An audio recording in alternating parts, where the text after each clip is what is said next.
All right, everyone, we're back again. This is our sixth division reveal. Is that right? Yeah, Yep, that's yeah, correct, six. sixth division reveal. So after tonight, we'll have two left, which we'll talk about at the end of the show. But I am joined again, so I'm Bond, joined again by Brian and Cooley. Guys, say hey. How's it going? Cooley, we got you. I'm I'm good. You were Okay, cutting out a little bit on mine. okay. That's Yeah, I'm good. I'm good. all right. Good deal. Well, thanks for joining again, guys. And we have got Bird on the show with us to start off. Bird is a new member. He's going to have his team revealed first. Bird, how you doing tonight? I'm doing pretty good. Glad to Awesome, be a part of the league. awesome, man. Well, welcome. So with that being said, let's go ahead and jump into it. Brian, why don't you announce our first team to be revealed? Okay, so tonight, the division that we're going to be doing is the NFC South, Bond's old stomping ground. So we're going to start off with Bird. He's like Bond mentioned, he's new to the league, coming from another grown folks league, I believe, here. But we'll hear from Bird a little bit about that. But he's going to be taking actually Bond's old team, the Carolina Panthers. So, Bond, let's hear a little bit about the team, and then we'll pass it over to get some of Bird's thoughts. All right. So as Brian mentioned, this is my old team. I was the Panthers for, I don't know, 5, 6 cycles in a row, whatever it was. Panthers fan from Charlotte. So I'm excited to talk a little bit about them. And I don't know if I'm excited or not to have somebody else as them, but I decided to move on. So let's get into the roster. It's obviously very different from last year. The big difference is Cam Newton is gone. Teddy Bridgewater is in at quarterback. Bridgewater's rated 75 overall, 84 throw power, 82 speed. He's got a little more mobility than I thought he would, but his ratings are going to come really high in accuracies. Christian McCaffrey, the do-it-all running back, 99 overall. Um, I can't remember what he came in rated as last year. He was in the mid 90s, I think. I really struggled with him, but he's obviously an outstanding player. 82 catch, 98 carry, 92 speed, 93 acceleration. He's going to be really fun to play with. Kwan Short, who was hurt in real life last year, he's the second highest rated player at 87 overall. DJ Moore, 85 overall. Robbie Anderson, a new free agent addition, 84 overall. Dante Jackson, probably an undeserved 82 overall based on how he's played or especially last year. And then you get Matt Paradis, 81 overall, Curtis Samuel, 80 overall, and Taylor Moton, 80 overall. So still some top end talent on the team, but obviously in the middle of a pretty big rebuild with an entirely new coaching staff. I think they've lost in the last 2 years all 6 of their previous captains, either to retirement, release, or I guess that's it. They didn't trade any of them. So some fun things to work with. The offense should be really fun. Defense, they famously used all 7 of their draft picks this year on defensive players, first team in history to do that. So the defense will be really young. Should again have some good pieces, especially the rookie Derek Brown, Shaq Thompson. Um, Jeremy Chin could be a fun piece to use in the defensive backfield. So it's going to be an interesting roster. Obviously, a rebuild on ahead, but some pieces to work with there. So I'll send it over to Cooley to talk a little bit about whatever he needs to talk about. Yeah, well, Bird is a new member, so he doesn't have a track record in TFL. I don't know. I know pretty sure he was making the playoffs in his league, but it was a switch league, so he's coming over to a no switch league. So I'm sure he can talk a little bit about that. And yeah, I mean, I play other games with Bird, shooters, but I've not played him in Madden. So looking forward to him being in the league. Yeah, so Bird, tell us a little bit about why you choose the Panthers, what you're excited about with them, and a little bit about where else you've been. All right. Well, I'm a Panthers fan. I live in South Carolina, so I've always liked them. So that's one of the main reasons that I was looking forward to being them. Previously, before joining this league, I was in NBC. That's also here, Grown Folks Cooley mentioned that it was a switch league, and I was debating on retiring from Madden, but decided that I would go again, but I wanted something different. And I felt like in a switch league that after the first couple of seasons, it just became about who was the quickest on the buttons and the sticks rather than the strategy and stuff. So I'm looking forward to the no switch.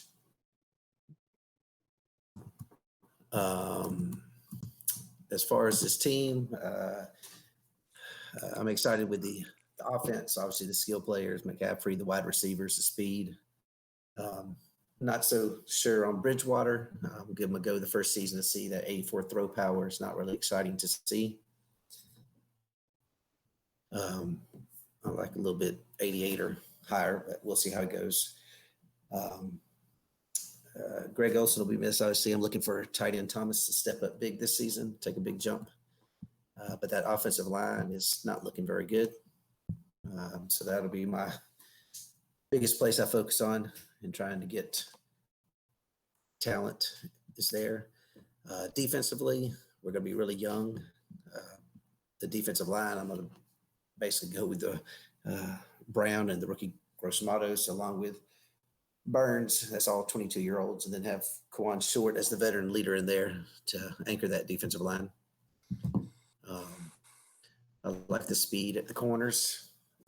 Hopefully Eli Apple can get on track and play decent, looking to get the rookie Pride in there playing at nickel some. And I'm probably going to go ahead and give the rookie Chin a shot at strong safety starting off right off the bat and just accept that I got a young defense that's going to take a year or two to mature there.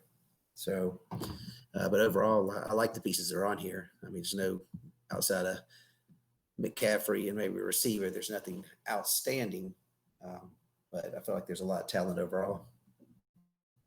Yeah, so I'm curious.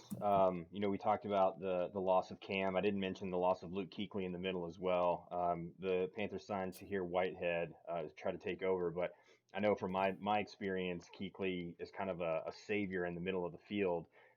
Yes. I don't know what your play style is, obviously, but it was nice having Kuechly as a CPU player in the middle of the field to just do whatever he was going to do, force fumbles, especially in the last cycle. With his enforcer trait, but really be able to cover hash to hash in the middle of the field and allowed me to kind of man the deep end of the field. What do you think with the addition of Tahir Whitehead? They actually have him listed as an outside linebacker and Shaq Thompson as a middle linebacker. I'm not sure what the Panthers are going to do with that grouping yet. But what's your thought? Are you going to look for Shaq to kind of take over that role as the middle of the field roamer? Do you plan on are you a linebacker user? So you just look for somebody with speed. What's your plan with that? I'm not really sure who to put the middle. I'm thinking of putting Whitehead there for this season, but obviously we'll be looking for a replacement. He's just kind of a filler right now. It's a big hole to fill, like you said. Kuechly was made up for any mistakes out there.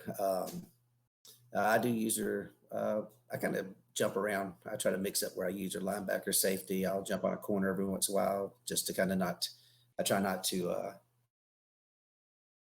be easily identified as the person that uses one person all the time, so they kind of know where to look where that person is. So, but I do try to avoid using the best. If I'm a safety, I usually go with the less ranked safety. Obviously, if one's got better awareness, I'd rather the computer control that one, and I take over the one with the less. Same thing with linebacker.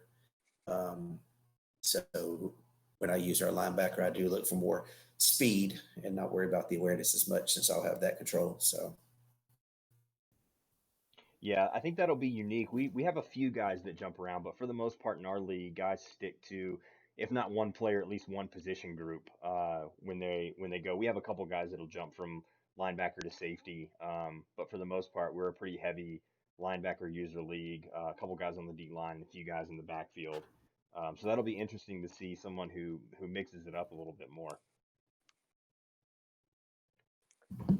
Yeah, so from the offensive side of the ball, we've kind of talked about this with the number of running backs so far, and how Christian McCaffrey last cycle really wasn't wasn't able to be utilized to like his full ability because his pass catching really wasn't, I guess, translated well into Madden and how everything was kind of situated with running backs and that coming out of the backfield. So, what's your plan this year? Are you going to be looking to put him in positions as a pass catcher more, split him out wide, or are you going to try to use him more in a traditional sense out of the backfield, just as a pure runner? Mainly just out of the backfield. I mean, I won't really split them out wide or anything. Obviously, I will pass to them on routes that the halfbacks just naturally have. But I don't think I'll be just sticking them out there from the get-go outside. So you mentioned the offensive line. I know the addition of Okung and the trade with Trey Turner, which I thought was outrageously stupid. But that Yeah. trade obviously it strengthens the left side of the line, but hurts the interior. Paradis is still pretty well rated. Moton at right tackle is pretty good, but like you said, it's outside of that, it's not great. They have Okung at a 76 overall, which isn't terrible. Are you going to look to maybe make any trades early on, or is that something where you planning to just, take your lumps the first season and then build from there? What are you looking at, within this first? I've mentioned this in a couple of other reveals. I kind of look at our cycle as the first 3 seasons and then the whatever's left. So the first 3 seasons we have 2 play seasons and a sim season, which is a chance to really build your roster in a relatively short amount of time. So are you planning to just take your lumps those first couple of years? Are you looking to really try to build quickly and be able to compete early on? What's your expectation with this roster? Expectation is to take that lump, just stick where I got, try to use the draft to build. I don't really see a lot of pieces that I would trade. I mean, I like this team the way it is. I don't have a lot of extra talent. But the pieces I see that would be tradable or people would be interested in, I really don't want to move. So I think I'm just going to take my lumps and build the draft and free agency, give the defense a chance to mature because they're pretty young. And that first season give me a chance just to kind of see the talent in the league, kind of what I'm up against, and just I would like to think that definitely definitely after the sim season, but possibly even by the second season, I'd like to think that I'm pretty competitive. So. Yeah, and you kind of alluded to this, so I expect your answer to be kind of what you mentioned earlier. But Teddy Bridgewater, are you looking at him as only like a 1 or 2 season deal, and then looking to build around a younger QB or maybe even a veteran free agent signing? Or do you think that Bridgewater's possibly around for the long haul? My gut tells me he's just a gap filler for a year or two for either to draft a young quarterback or just a veteran to come on. But if he impresses me in that first year or two, then I'm willing to go with him if he shows me he can work. Yeah, Bridgewater's interesting because you mentioned the throw power only 84, which is not great. Especially if you're used to using Cam, who's been anywhere in the mid 90s. I think he was 92 or 93 last year, but he's always had pretty good arm strength. That's a pretty big drop off. But just going through, he's got 89 short accuracy, 82 mid, 81 deep, 76 play action, and 75 throw on the run, and he is, like I said, he's a little more athletic than I thought that they would give him credit for with his 82 speed. I think it was 86 acceleration. So we all fawn over throw power, and we like to be able to make those deep out throws into triple coverage and try to fire it in there. But I'm curious if you have experience in past seasons and past leagues of using a guy with low 80s throw power, and what your thought was about that.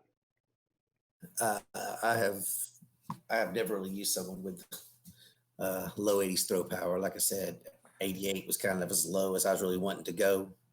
But as you alluded to with the accuracy ratings and stuff, maybe just a mental thing. I see 84, but if he gets out in the field and can make the throws, and then, like I said, initially just maybe a mental thing, just seeing that 84 Yeah. Turns me off. Yeah, I think it does that for a lot of people. I know I'm the same way. I've never used, being the Panthers user for so many years here. I don't think I've ever had a quarterback that didn't have throw power in the 90s, honestly. If I ever moved on from Cam, I was getting a quarterback with good throw power behind him. So I'm kind of the same way. That kind of leads into another question. So the big unknown with the Panthers is what this offense is going to look like.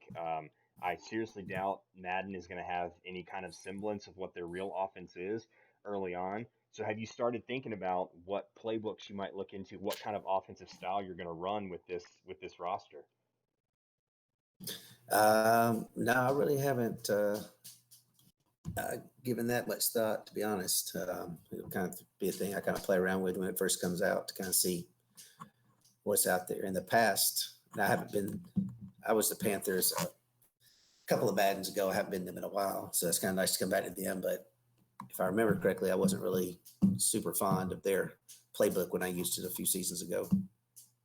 Yeah, it's not the greatest. Um, I'm assuming their stock playbook is just going to be the Saints playbook this year with Joe Brady's past. But that remains to be seen. So I guess it's hard to say without knowing what the playbook's going to look like if you're going to use it or not. Yeah. Well, guys, do you have any other questions? I'm kind of tapped out on them. Yeah, I mean, you're the Panthers expert, so Yeah. I was leaving most of the questions to you there. So yeah, I'm good. Yep. I think we've covered about everything with Bird. He's a good dude, so I think I'm glad to have him in the league. Thank you, Cool. Well, welcome, Bird. You're welcome to stick around. We're going to go through the other three teams, and then we're going to wrap up with some predictions and just some overall division commentary. And you're welcome to stick around if you want to join in. But we'll be going through the other three teams now. All right. I appreciate it. I'm going to have to jump off here, but thanks again. I'm looking forward to it. All right, man. Thanks for joining. See you, Bird. All right. All right, so that wraps up Okay. Carolina. Again, I obviously have a soft spot for them. So being in the AFC now, I feel like I can root for Bird without any conflict of interest. So I'll be definitely looking in and watching a lot of his games when they're up for stream, and definitely rooting him on with the Panthers this year. So let's move on. I'll kick it back to you, Brian, for our next team reveal. Yep. So going up next, we are going to go to our next three owners are not able to join us on the stream today, but they were able to kind of give us a little bit of information about how they feel about their teams. So we do have a bit of commentary from them that I'm going to go through, and our next owner that we're going to announce, it's going to be the owner of the Tampa Bay Buccaneers. And it's going to be our Cardinals owner from the back half of last cycle, and that is Matt Guys. Bond, let's hear a little bit about this Tampa Bay team that, we know a little bit about some of their big acquisitions this Yeah, offseason. obviously the big news, the signing of Tom Brady and Rob Gronkowski. Somehow Gronk is, even after taking last year off, is a 95 overall. I don't really understand that, but the guy's like a walking injury waiting to happen. But that probably doesn't matter all that much in Madden. Tom Brady is still 90 overall. And this is just additions to what was one of the top 5 offenses, I think, in the NFL last year. With Mike Evans, Chris Godwin at the wide receiver position. They didn't do a whole lot of running, but Ronald Jones II is a pretty good running back. They have a couple of guys behind him that are decent as well. O.J. Howard at tight end. Every part of this offense is really well constructed. The offensive line needs a little bit of work. They have Ali Marpet at left guard, who's their best rated offensive lineman. I think did they draft an offensive lineman in the first round this year? Oh, they did. I'm blanking. Tristan Wirfs out of Tristan Wirfs, Iowa. yep. So they have him as a right tackle, Donovan Smith at left tackle. The offensive line is going to be a bit of a concern for this team. But in real life, it probably won't be because Brady gets the ball out so fast. That's going to be a key for, I think, this offense in Madden is being able to read the defense early on and get the ball out quick because the offensive line might struggle a little bit. This was also a really underrated defense last year. I'm pretty sure they finished in the top 10 of that DVOA statistic, which is like the defensive value, kind of war, Mm-hmm. baseball's war for a defense, one of the advanced stats. But Levante David in the middle at 90 overall. They got Vita Vea at 87 overall. And Dominican Sue re-signed after his 1 year deal, 86 overall. Shaq Barrett, who I think led the league in sacks last year with 15 on a 1 year deal. I think he signed a franchise tag. He's at 85 overall. Jason Pierre-Paul is on this roster, who I don't think he played very much last year, but they have him in 80 overall. Devin White, the first round pick from 2 years ago, 78 overall. Corners aren't great. So Carlton Davis III, 77. Sean Murphy Bunting, 77. Jamel Dean at 76. Those are the top three corners. So the defensive backfield's not great, but the first two levels, the front seven, is really strong with this team. And they made great improvements last year on the defensive end. So this is an underrated roster. I think in terms of what guys think they might be, this is going to be a really good team to build around. It's a veteran team. There's a lot of older players on it, but it's going to be a fun roster to use, especially in that first year, maybe the second year as well. Yeah. Um, Mac guys joined for that last season, I believe. He only went 3-13. He didn't have a great team, but he's going to get a big upgrade with Tampa and Tom Brady. And those quick passes. I mean, Brady's going to have some X factor abilities, and then they have loads of passing weapons. So that offense will be fun. And then I was Tampa in a different league for a few seasons, and they need a safety for sure, and you need some pass rush. Vita Vea is good, but you need somebody to pass rush, and I think they were playing a 3-4 maybe. I'm not sure what they'll be. Yeah, they've Uh, been a 4-3 for a long time, but I think they maybe moved to a 3-4 last year. They have Shaq Barrett as an outside linebacker, JPP as an outside linebacker as well, which makes me think that they have a 3-4 base defense. But like you yeah. said, with the pass So rush, yeah, Shaq Barrett provided that last year for sure.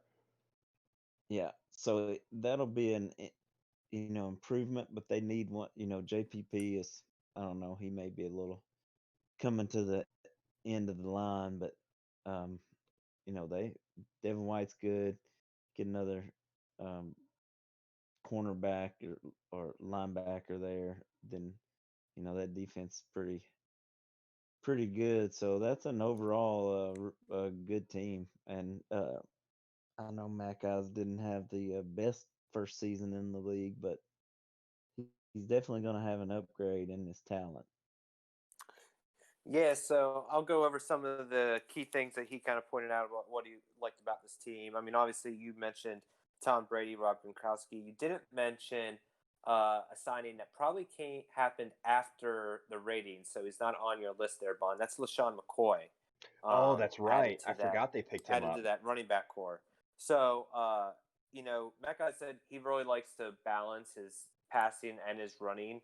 And I think this roster is really set up for that. I mean, one of the things Rob Gronkowski is known for most actually is his blocking. OJ Howard as well was known as a really good blocker coming out of Alabama. So I think this team, while the offensive line might not be up to snuff at the very beginning, I think it's set up well to run the ball, pass the ball, and I think that's going to fit kind of Matt Guy's style there with running a pretty balanced offense. Because while Tom Brady's Tom Brady, he's at the point where you can't kind of just chuck it all over the field with him anymore. So having Brady and Gronkowski together there, I think he thinks it sets up the team well to compete from day one, and I would have to agree with that. The talent's there on the defensive side of the ball, the talent's there on offense to be a championship contender season one. It remains to be seen what happens with some of these older players after that, but I do think they're going to be competing for the playoffs and maybe a Super Bowl right off the bat. You would expect that with that roster. Really, it's going to how he handles the remainder of the cycle. He said it's going to come down to contracts, how Madden deals with all that, and some of these guys might be cap casualties early on, but really his focus is on the win early and then deal with the changes as they come throughout the cycle. And he's just real excited to be in TFL again. He loved the rules last year, and even though he's only here for a little bit, excited to get going. All right. Yeah, I tend to agree with him. I think this team should expect to compete really quickly. Obviously, you don't sign Tom Brady and Rob Gronkowski with the expectation that you're not going to make the playoffs. So they've got a 2-year window with those two. I think Gronk may be only on a 1-year deal, but Brady's is a 2-year deal. Um, and the some of these others, I think Mike Evans is coming up at the end of his contract. Chris Godwin's going to need to be re-signed. Um, like I said, Shaq Barrett on the franchise tag. I'm sure Sue signed another 1-year deal. Um, there's some expiring contracts on this team at the top end of the roster that make it to where it might be a different roster by the time we get to the second season, especially the sim season, than it is this first one. Yeah, I mean, I think one of the things he really didn't mention were maybe some of the holes that might be coming up there on the secondary. I think that front seven is really good on that Broncos team. I mean, Vita Vea, you mentioned Barrett and Pierre-Paul, Devin White in the middle. You got a lot of talent in that front seven. I think it's the back half that probably needs a little bit of maybe some showing up. So maybe he might be looking to improve that with some trades right from the start. But I don't see any other positions really where he might need to make some moves at the very beginning. Mike Edwards at safety from Kentucky, so he's pretty good. Well, and he's from Kentucky. He can't be that good. Yeah. They drafted Antoine Winfield Jr. too this year out of Minnesota, who I think played corner at Minnesota, but they have him listed as a free safety. Not great, well, pretty good speed for a safety. Wouldn't be great speed for a corner, but what's going to be interesting with this roster is what he's able to do with blind bids, because we know that there are some pretty talented players still out in free agency in real life.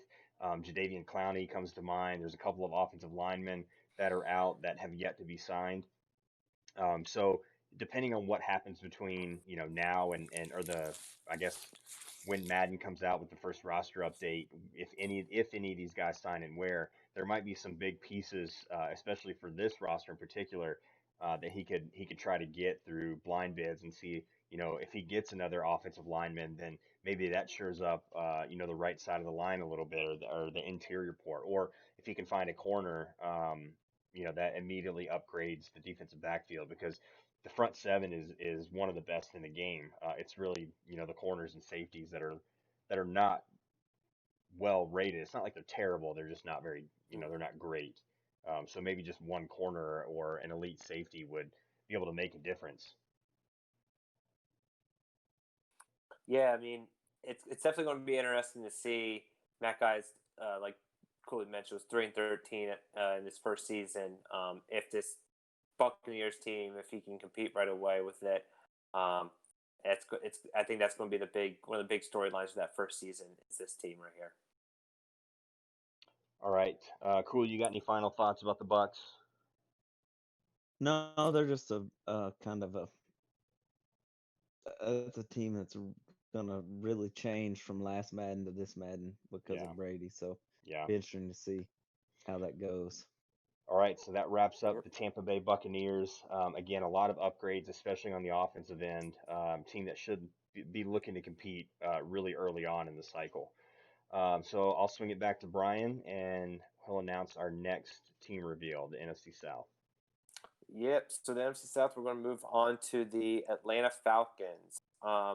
So that's going to be taken over by our Chiefs owner from last year, Warkeller. Warkeller wanted to stick with the Chiefs, but unfortunately, they were one of the most popular teams. Went to Smace, one of our longtime owners. So he was open to taking the Falcons, even though they weren't on his list initially. And I'll get into some of the reasons why here from his answers. But first, let's hear about these Falcons. All right. So the Atlanta Falcons, one of those teams that is the whole is worse than the sum of the parts. A lot of talent, but they never seem to put it together outside of the one Super Bowl year when they blew the 28-3 lead to the New England Patriots in typical Atlanta Falcons style.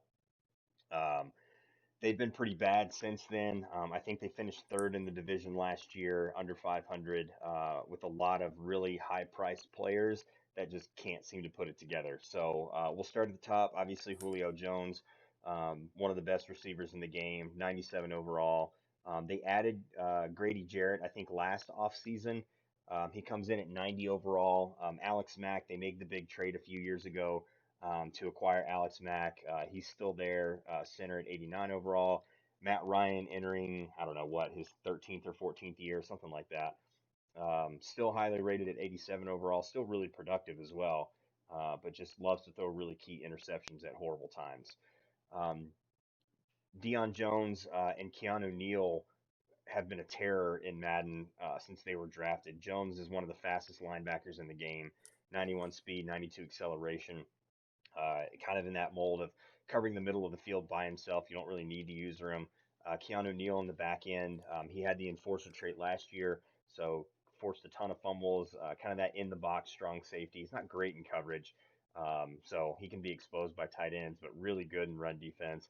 They did add Todd Gurley after he was cut by the Rams, so he'll move in immediately as the starting running back since they moved on from Devontae Freeman.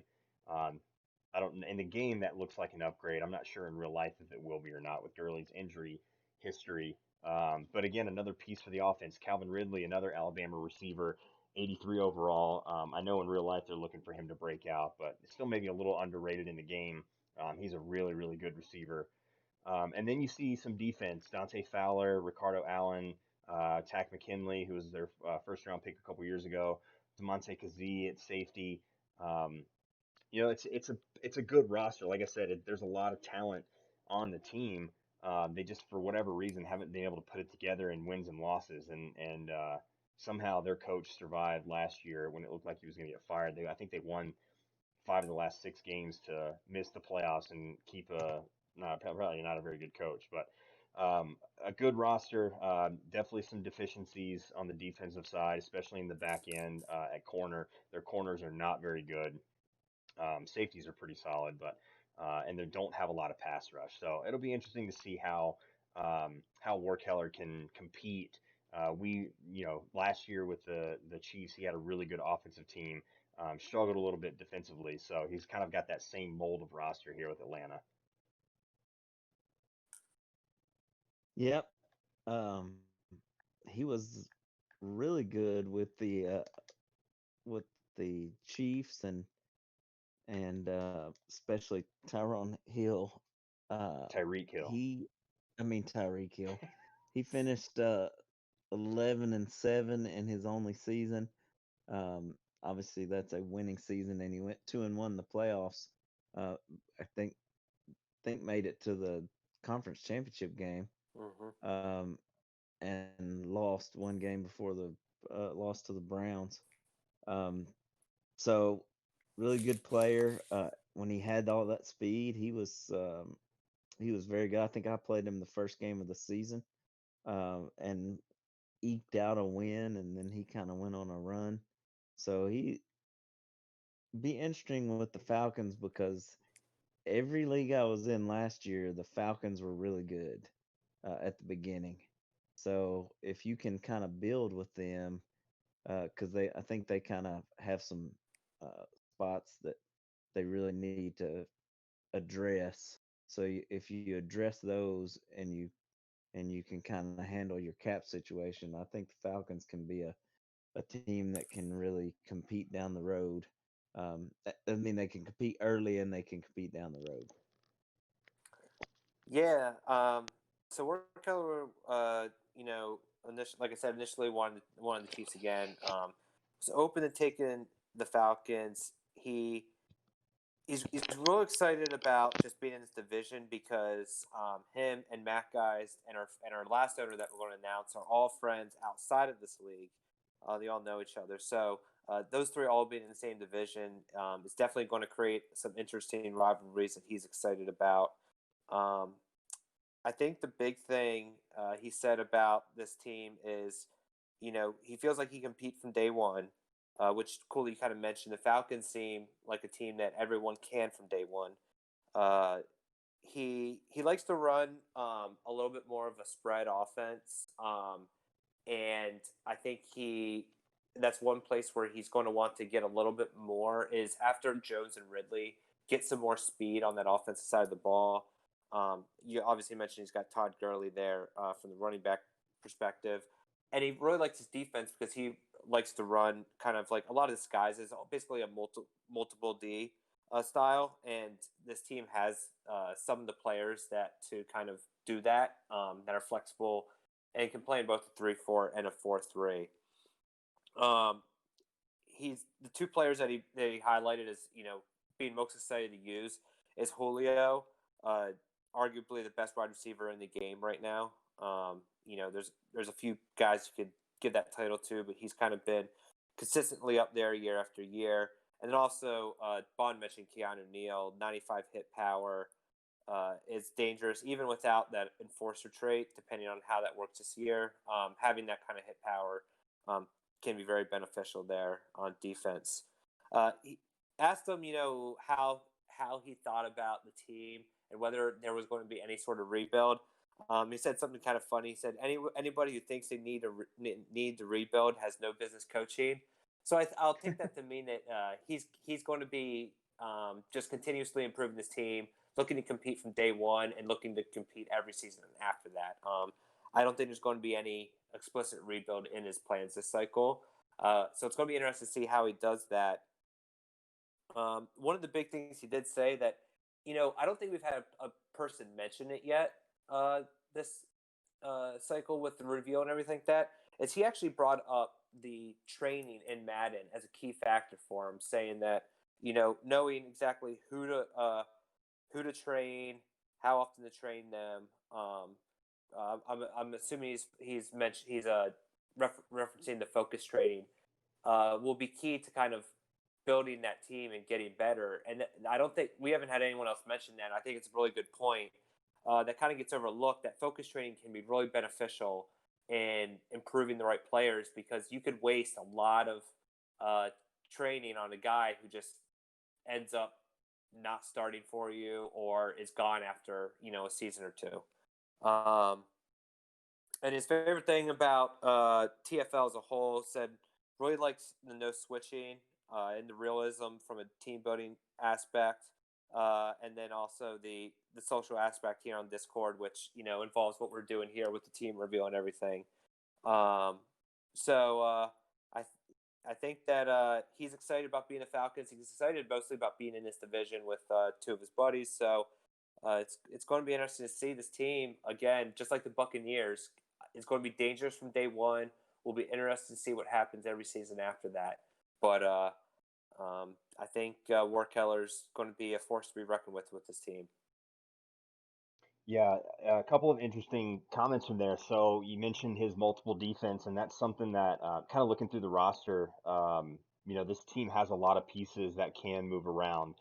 So one underrated, I think, addition from this offseason was the addition of Deion Buchanan from Arizona. So I believe he was a Pro Bowler a couple of years ago, and then Steve Wilks took over, and he kind of lost a position. He's an undersized linebacker, an oversized safety. Again, one of those tweener positionless players that the NFL is moving to.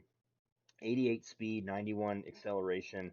He's pretty good in coverage as well. That's a guy that you can trust in the run. A lot of guys will like to come out in three wide sets, play a lot of three wide now in real life and in Madden. He's someone that maybe you can insert as a second linebacker or insert as an in the box safety. Um, to be able to stop the run, but also maybe cover some tight ends, play a decent zone, which linebackers can struggle to do. So it'd be really interesting to see how he and we talked to Bird, the Panthers have this, and Jeremy Chin as well, how these guys use these kind of new positionless players. We mentioned that with Isaiah Simmons with the Cardinals when we did their reveal a little bit too. So the league is moving to this. Madden is usually several years behind identifying these trends and figuring out how to use them. But it'll be intriguing to see how these guys play some of these positionless players and if they're able to take advantage of their skill sets.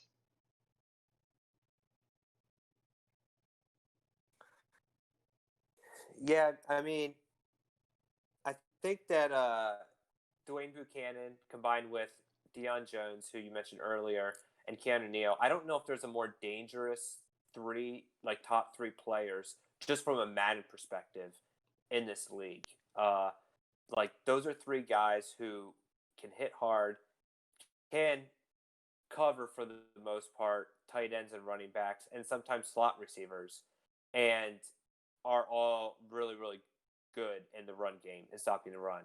And from a versatility standpoint, just from a top end standpoint, that's crazy to me that all three players are on one team. Yeah, it's gonna make for some interesting combinations. Again, Madden makes it difficult to try to get new personnel in there. You either have to use formation subs from the main menu or the R1 subs where you input guys into certain formations, which can be tedious, considering you only have 10 seconds after a play is called.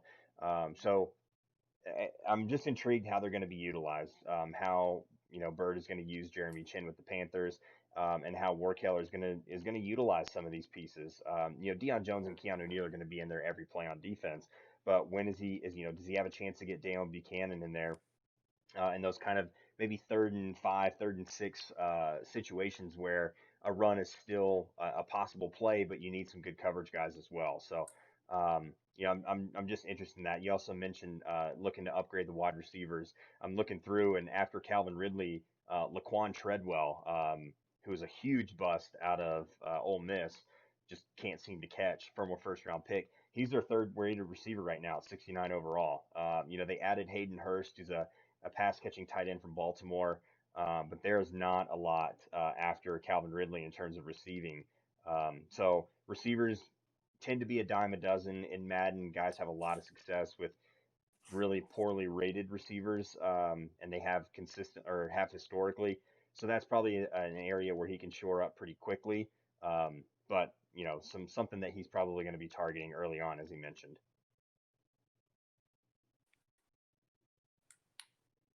Do we have Yes. any additional thoughts about this Falcons team, about Warkeller? Just that he was extremely dangerous with Tyreek Hill and Patrick Mahomes at the end of last cycle, and I expect a lot of the same things from him here. He showed that he's a good user, so expect some good things here. Well, I think you meant Tyrone Hill. No, Cooley. he's gonna. Oh, Yeah, go ahead, Cool. he's gonna be he's gonna be formidable. I think with the Falcons and that roster. Cooley and I were talking about Warkeller and Tyreek Hill. Cooley had the idea of going through some like significant seasons, some record-breaking seasons, and so we went on and looked at